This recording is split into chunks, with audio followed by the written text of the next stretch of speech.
بسم اللہ الرحمن الرحیم۔ آج کا میرا ٹاپک ہے 12 فات یا 12 وفات، یعنی وہ تاریخ جس روز رسول اکرم صلی اللہ علیہ وسلم فوت ہوئے۔ جو لوگ آپ کے فوت ہونے کے منکر ہیں اور کہتے ہیں کہ یہ صرف عارضی موت تھی، پھر زندہ ہو گئے اور بات بھی کی، ان سے چند سوال۔ جن صحابہ کرام نے رسول اکرم صلی اللہ علیہ وسلم کو غسل جنازہ دیا، کفن پہنایا اور میت سمجھ کر دفن میں کیا، کیا انہوں نے میت سمجھ کر دفن کیا تھا یا زندہ سمجھ کر؟ پھر جو لوگ کہتے ہیں کہ آپ کی موت عارضی تھی، ان سے ایک سوال۔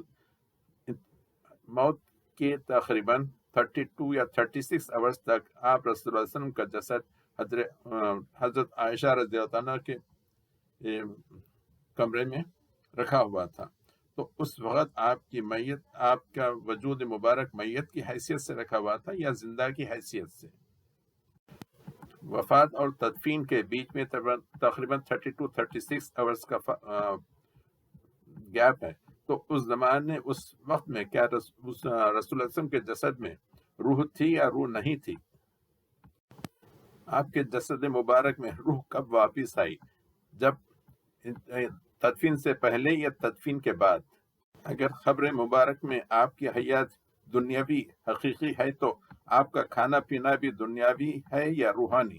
اور جو لوگ یہ کہتے ہیں کہ آپ کی نماز میں تمام عبادات